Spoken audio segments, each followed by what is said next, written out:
Hey everybody, this is Abby from Realistic Kitchen and Gardens. Today is Thursday, July 31st. We got a lot of changes going on. Let's start with row A. Look at me being an adult and cleaning up my rows and forgetting my hat. All right, starting off with the tomatoes. I just finished processing 30 pounds of just, actually it's a combination of all three of the big varieties.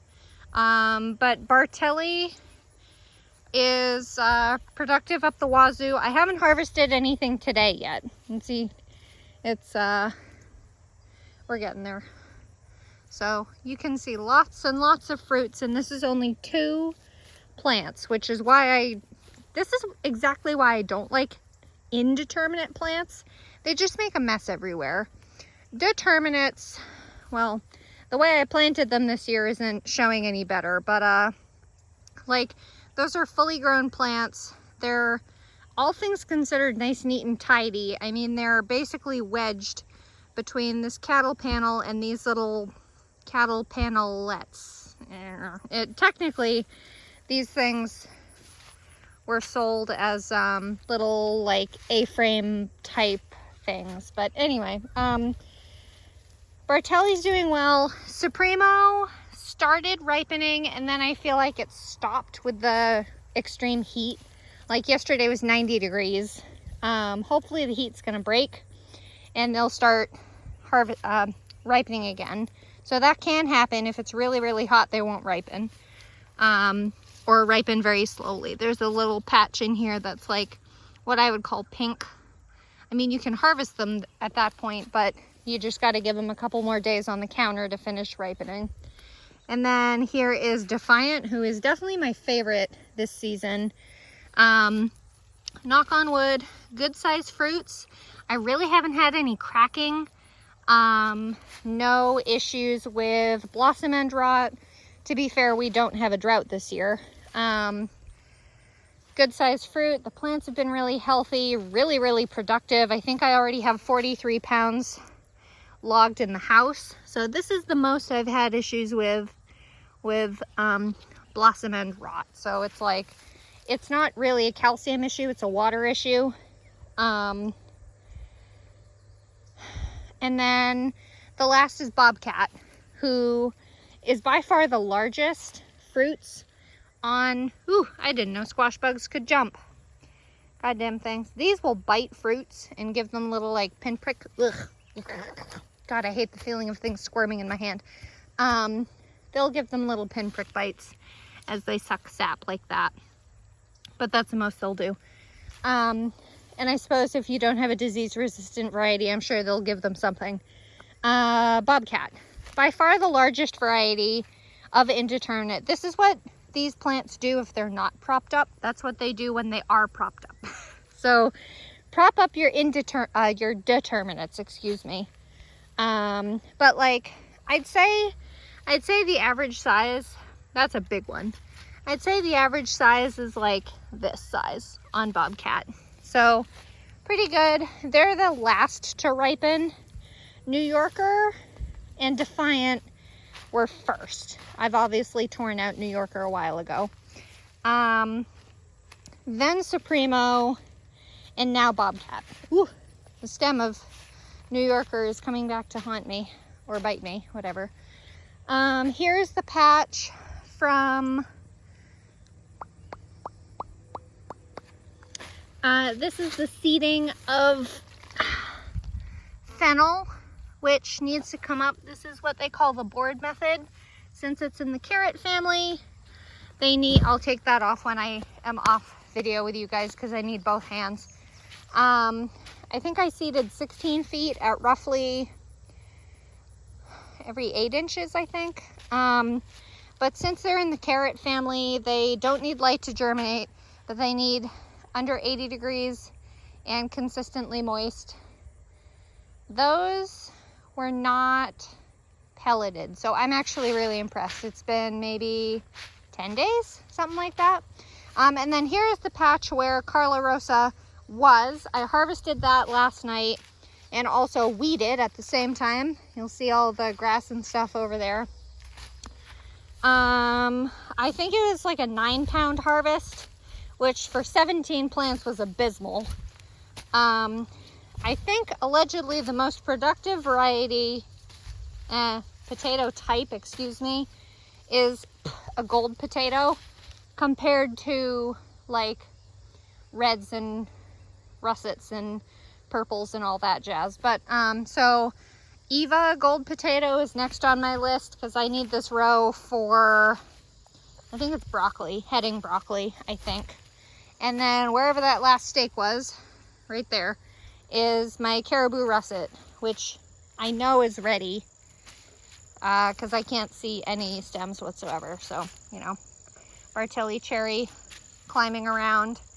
That's the stem of the watermelon. I need to trim the stems that are climbing everywhere, the tendrils, because I'm over it. Like, this is not watermelon. This is one of the butternut squashes. It's probably Ceres, based on the fact it is slightly variegated, because Ceres was variegated and Waltham is not. Anyway, skipping a row.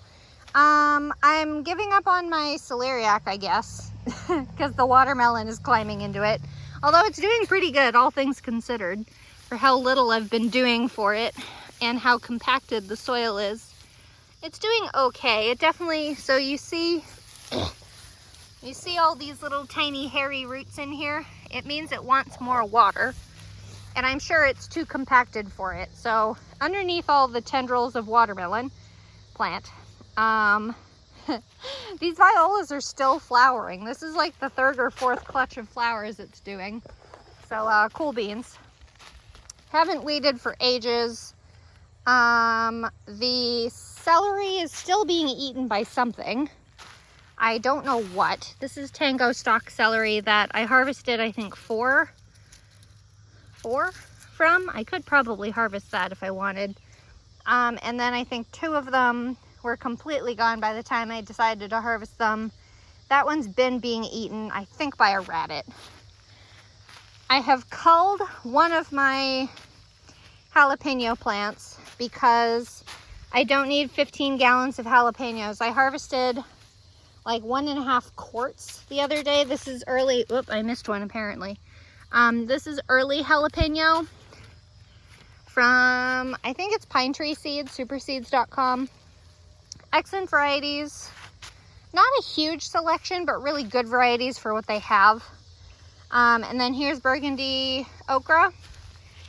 First pod. These get big. The pods get big so fast. And they're not all like at the same stage that I'm missing them, and they're getting too big to be edible. So I'm trying to decide what to do with that. I may actually make some gumbo this year. Although, let's take a moment to appreciate how huge these okra plants are. I mean, last year I thought the orange gin got to a decent size, but these are at least 3/4 my height. I have, well, these were the 2, where am I? These were the 2 sweet, well, this one was certainly the sweet banana that I seeded and pulled out because it was getting hot, because I think it was because it was cross-pollinating with early jalapeno. And then the other one was whatever came out of that big seed packet from Gurney's that I did end up getting a return for, so that's nice. I'll buy something from them. So I tore both of those out because I don't need more hot peppers. I'm not going to use them. I need to prune this freaking plant again. There's an okra that I could actually use. You want okra between 2 to 3 inches or so. Now this is what I wanted the okra for, in theory. I wanted them to cast shade on the pepper plants a little bit so it wouldn't burn the fruit. Now all the rest of these are allegedly actually bell peppers, sweet bell peppers that I got from a local farmer, but I'm a little gun shy about pepper seeds now.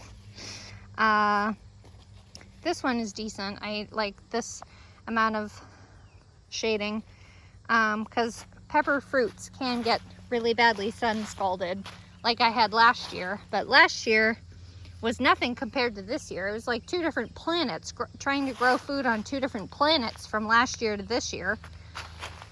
Between the drought and between how compacted my soil was, I think everything's doing.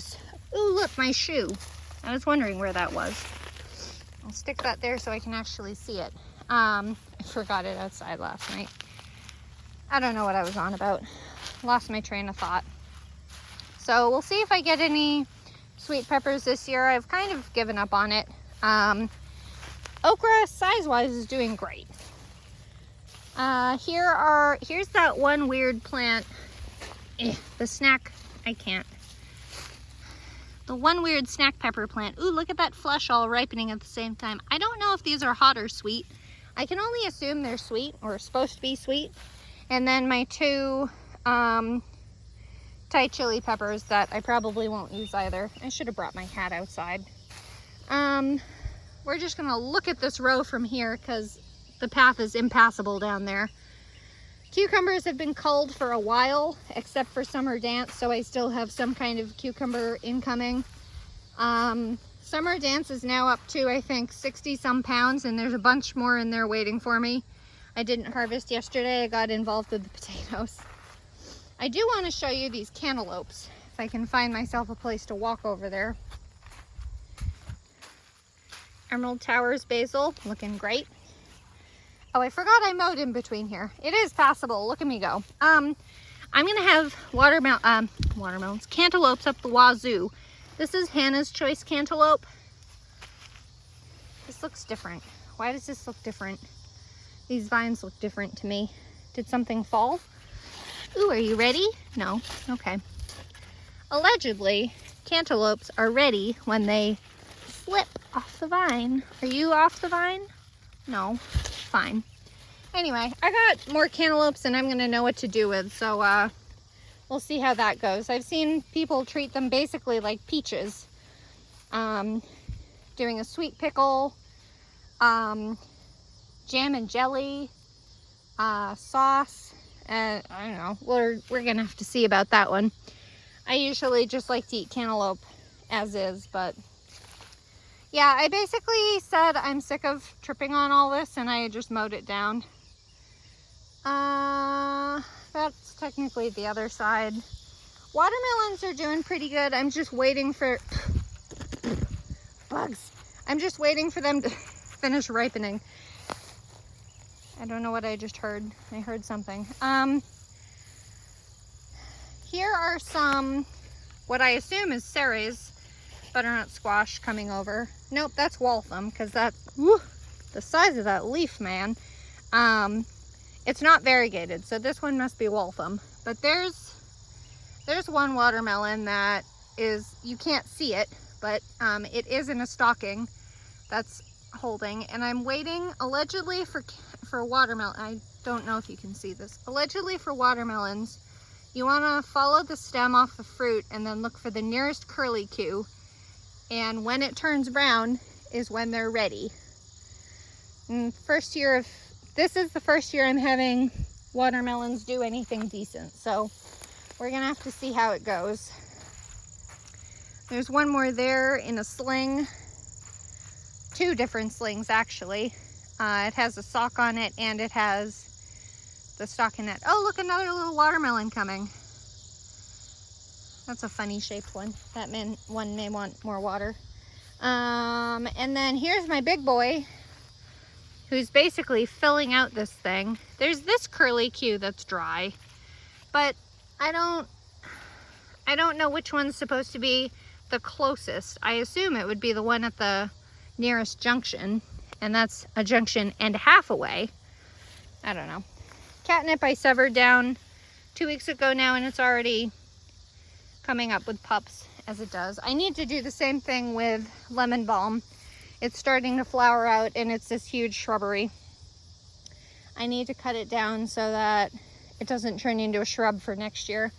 And then if anyone ever wants to do a trellis of gourds or cucurbits of any kind, I mean, I guess it's a little bit of a vibe. You can actually see the butternuts turning pretty nicely. not counting this tendril, which said your arch isn't enough. So there's pumpkins down the very farthest down the end. Those two dark green ones are Styrian, certainly. And these two orange ones closest, well, closer to us, about the middle, is probably Pepitas pumpkin, which all the foliage has completely died back. I'm assuming from some kind of disease. They're not, I think I made a comment about it last time, they're not terribly disease hardy, the Pepita style pumpkins, compared to the traditional ones with hulls. Pepita is referring to the hull-less pumpkin seeds that come out of the fruit without the hull. And then there's Waltham butternut squash, which is directly next to that pumpkin. That one's just turning a little. There's another one up there. And then these two, three, whatever, closest to me and starting to turn are probably Ceres. So this is going to be a very interesting year of trying to figure out what fruit is what. I'm going to have to really pay attention to what foliage is what. Like this foliage I know is Ceres because it's slightly variegated, where onion row. Oh, there's an onion I missed. Patterson. Stick that there so I remember to bring it in. See, that has variegation on it. So there's some foliage right there. Actually, they're a little bit of a Waltham. I think you're having disease issues too. This is definitely Waltham. It's a slightly paler color foliage, which looks pretty good on the ground. So it must have re-rooted itself somewhere. Oh, there's another onion. I ran this over with the mower, so I'm a little surprised anything's alive. But so Pepitas is starting to ripen. It's a decent sized fruit. It's probably, let me get my hand on it to show you. That's probably the biggest. They don't produce nearly as big of pumpkins as, it's a decent size. It's nice solidly orange. I didn't expect it to be. A lot of them are like a variegated kind of color. And it does have a little bit of dappling, but these are all ripening. There's another one on the ground somewhere. I just saw it somewhere. Oh, there it is. And then these last two vines are, no, that's not Styrian. I've been saying the wrong name, Pepitas. I'm so sorry. This is all Styrian, which is, again, supposed to be the granddaddy, but I don't know how much I believe that. Now, this is a cool thing. By the way, Styrian thinks it's funny to keep wedging its fruits. I think there's at least 2 different fruits of it. Maybe it's Pepitas then, because it's already ripening. But there's 3 different fruits that are wedged in the trellis. There's this one, which I'm pretty sure is Styrian. Get off me, bug. Fly! Then there's that one right by that watermelon. I didn't even know that foliage was that high. Or maybe it's I think that's a cantaloupe, that little fruit. Then there's another pumpkin there, and then there's this pumpkin right here. So I'll probably have to hack those in half to get them out. Summer Dance still going strong. Absolutely phenomenal variety. Beyond copiously, oh my God, there's a bird nest right there. You haven't made a peep. Are you a baby bluebird? Okay, we're gonna try not to rattle you all over the place. Okay, moving on and not getting killed by mama. What a pathetic mother. It might be a wren or something. Anyway, so interesting development here with all these zucchini. This is all spineless zucchini, all seeded on the same day. They're all doing pretty good, except you can see how just sad and diseased this looks. Now I know I saw squash bug eggs. Oh, hi! Thank you for proving my point. Those are little squash bug nymphy things. So that's squash bugs. And then this one also, what did I just kick? Okay, this one also has a really bad case of vine borer. There's another one right there that I think also has vine borer. I think I just see a bug coming out of the vine now. Right past, right there. But this one is directly next to Provence lavender. And this plant, I don't think, I might be proven wrong now, but I don't think this plant has had insect issues. That stem, I think, was me breaking it by pulling off fruits any way I wanted. So, as medicinally as that smells, it might actually be a really good insect prevention thing. And the plant doesn't get that big, all things considered. And this is the second time it's flowered, so you may not be pretty or yummy, but at least you, bug in my face, at least you do something. Trying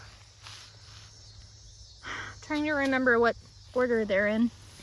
All the little crickets. You have a tag in here somewhere. There's Hidcote. I know it was attempting to flower a little bit again, and it has. Get out of my face. This I know is Munstead. So many little jumping things. And then my teeny tiny elegance lavender that I seeded this year and is flowering. This is a wild patch that was lettuce. Cherry Queen Zinnia, looking a little ratchet, but I think it's just getting too big for the spot it's in. There's something like 5 or 6 plants right in here. And then Strawberry Fields, Globe Amaranth, there we go. There's a variety that's called something orange. I can't remember. It's meant to be orange and pretty and all that. I do get a little red when you look straight down at it. There's Cherry Queen Zinnia for comparison, which is like a gorgeous fire engine red. So these are a little more on the orangey pink side. Not my favorite. I don't love the growth habit. They're not very impressive. Like, they just kind of go everywhere down low. They don't really, I don't know. And then this straw flower is having trouble. Like, I don't know if it's in too compact of an area or what, but I feel like this is showing, well, these don't. Where is it? This plant, this one specific plant stem, I feel like has a cat face genetic, or like a twin genetic, or a, I don't know what kind of bug fell out, but I didn't want to find out. There's another one. Like this is 2 flowers practically out of the same bud. Woo! Oh, god damn it. I keep getting spooked. They're not biting me, I just keep getting spooked. So I'm gonna stop touching things. Orange button calendula, unimpressive. They look ratty. They're very light in color. Will not grow again. And then I've been very impressed with this petunia. This whole thing is quite literally one plant. So they're extremely sprawling, and also extremely hardy. It is Wild Violet Petunia from Baker Creek Seeds. He's down in Florida. He's kind of a nut job if you see his ads on Facebook or YouTube or whatever. We walked through the onion row, which needs to be tilled out, or at least cleaned up a little because all the grass that's come up. Tilled out, cleaned up, and get carrots in. I'm like, what do I need to put in? Carrots. Here is my wildflower row, or half of a row. It's mostly cilantro that's in flower. There's 3 snapdragons, these 2 yellow and 1 orange, like burgundy. There is another 4th one that's pink, but it's super short. Whatever this weird orange stuff is. There is some self-heal, or heal-all, whatever it's called. I don't know if that was in this or if it came up on its own. A lot of it is also poppies, California poppies that are probably going to seed by now, and sweet alyssum, perhaps candy tuft. Some cilantro is going to seed already. These green blobs And then when they dry out, you can harvest them for coriander. Here's a wild growing ironweed that hasn't opened up yet. They have a gorgeous purple flower. This looks like a volunteer, most likely. There is some other in there. I think that's an ironweed stem, and I think there's a couple more down that way that we already walked by. So I don't know if it was part of this mix or not. Some grass coming through, whatever that was trying to be. Rudbeckia, and there's 2 cosmos that I've found. The cosmos are not doing well in this mix. I don't know if a disease has them or if they're just being eaten by something. Not that I really care about them, quite honestly. But there's a pink one, and then there's the fuchsia one I put in a post on, I think, Monday. And then all this, whatever it is. I think it's bishop's flower, a cultivar that doesn't have hairy stems like wild Queen Anne's lace, but it does have a little tutu, a bract. I think it's called a bract. And then this half, what was this? Oh, Patterson onions. That's obviously all pulled out. I got a grand total of 250 some, I think. The clouds of bugs that you can't see. This entire row of where all the garlic was, I still need to do the work in that, but I haven't gotten there. I need to pull the black fabric up, which is underneath all this. Mostly it's mulch and stuff growing in the mulch. I need to pull the mulch off and the black fabric. Excuse me. I need to add sand, till it in, and then I think I have the majority of my fall brassicas in here. So cabbages, cauliflower, maybe Chinese cabbage. I haven't really decided yet. The heat is hopefully breaking as of yesterday, so we'll see. Because it's just been so dang hot and humid that you can't do anything outside except harvest the minimum and then just retreat back inside like the hermit we all are. This Coral Fountains Amaranth, unimpressive. I'm sure it's just too compacted for it. I don't think I see a single flower on it, or it's trying, one or the other. Carminat pole bean in flower, so brace yourselves for the green beans. I'm gonna need a freaking ladder to get that. I knew they'd get tall. I can't complain. I purposely chose to do this twice. I specifically replanted them because I didn't want them to be all over the place. Florenza sunflower, holding us hostage, waiting in earnest. I need to weed the base of this. I don't even know what that is. More Florenza. There's 2 sections of Carminat. I think it's 8 feet each, so about 16 feet. I have no idea how many plants. And then this is what I wanted from Coral Fountains Amaranth, Oriental Amaranth. So that nice bit there and this long draping thing is what I'm here for. So this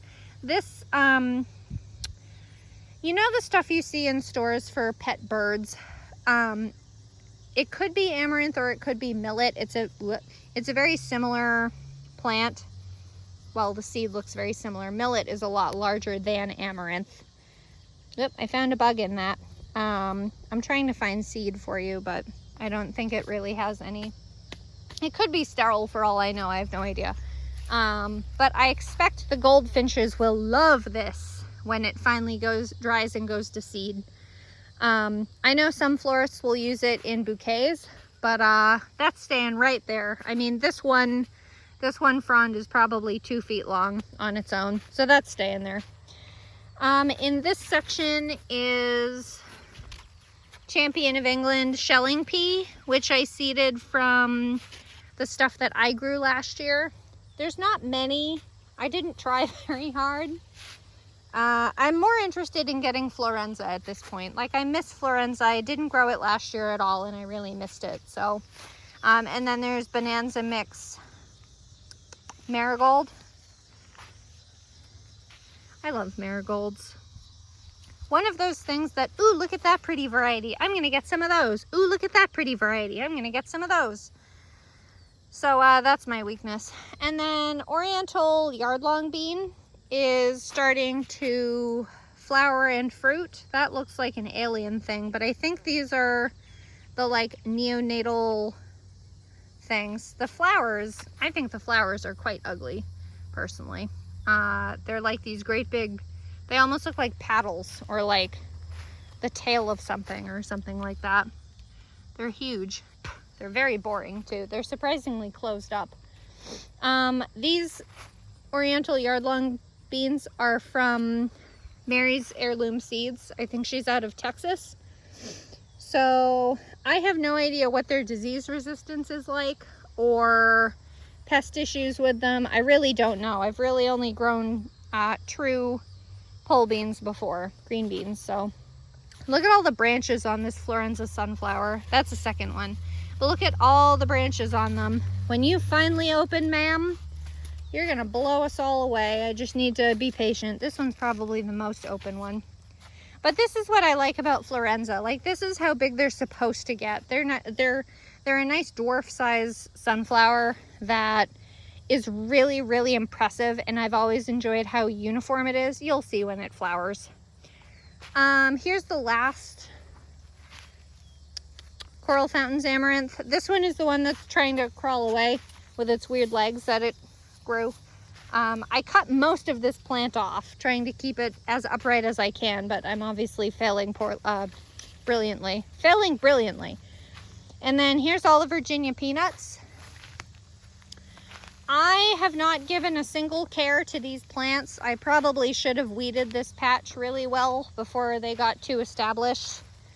I feel like it got to a certain point, they were minuscule, and then all of a sudden they were huge.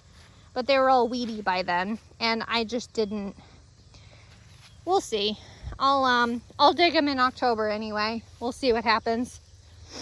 And then this is the remains of my spring cruciferous row. Cabbages, cauliflower, all that. Sweet alyssum, wild yarrow that volunteered itself. Sweet alyssum, the stem left over from a cauliflower. No idea what that thing is. And then the stumps from cabbages and the thing I never brought in. Motivation's great. Ooh, what do I see? I see some kind of caterpillar. Ooh, there looks like a lot of aphids too. And a little green thing. This is yellow mustard or white mustard that I've been trying to wait patiently for the seeds, but is taking way longer than I expected. I don't know what I expected, but it wasn't this. And then in here somewhere is some brown mustard. I think it's this. Brown mustard. I forgot there's some that's ready and I just keep procrastinating. Not enough time in the day with a baby. I keep thinking this looks like yellow mustard though. But there you go. There's my mustard seed. And then perhaps the piece de la resistance, that I can't speak French for shit, is sweet corn. So this is kickoff variety. I haven't harvested any kickoff yet. What the hell is that? Great big squash bug with a yellow belly. I think I've seen 4 different varieties of squash bugs in my garden. A lot of this I believe is ready to harvest with these brown silks. I just haven't gotten to them yet. Yesterday or the day before when I was outside, I saw something fun and I don't think there's any left to show you. I was thinking maybe this one, but I don't think so. There is a term in gardening and plants referred to as corn smut, and it is a blue-gray fungus that is considered a delicacy in Mexican cuisine. I have no idea how to pronounce the correct name of it, but it's very jarring to see because it's so like large and dramatic. I'm just trying to get this out my way. Get out my way. What the hell's going on with that yarrow? I have no idea. And then this variety is Solstice, which is one I've harvested from already. Most of these look like they've produced at least 2 ears. This one has 4 on it. There's that, and that's just starting to silk out. There's a couple that are silking out really, really low, and it's kind of weird. But these are probably the only crops I've grown that are ready, like on the nose, seed to harvest date, like the days from seed to harvest, which I think these were 55, if I remember correctly. If I really wanted, ooh, look at this great big dragonfly. Oh, it's gone. If I really wanted to, or had the space for, I could certainly plant a second crop of sweet corn if I really, really wanted, but I'm not that motivated, nor do I have the space. I will next year, but I don't this year. So I think I'll harvest all this sweet corn so it doesn't get moldy out here, or fungusy, or whatever. But yeah, I'm pretty impressed with the sweet corn. I expected a complete flop, to be honest with y'all. And then, yeah, that's about it. That's where I'm at. So, one day I'll get shit planted on time. This is not this year though. Still need to do carrots. Ooh, my hand is stiff. Still need to do carrots. I actually acquired some parsnip transplants that I may attempt. I was given them for free. Oh, I also forgot to mention while I was down here, that wildflower section down there, I'm going to pull out, till up, and put some strawberry plugs in. Usually when you purchase strawberries, you get them as dormant starts and you put those in the spring.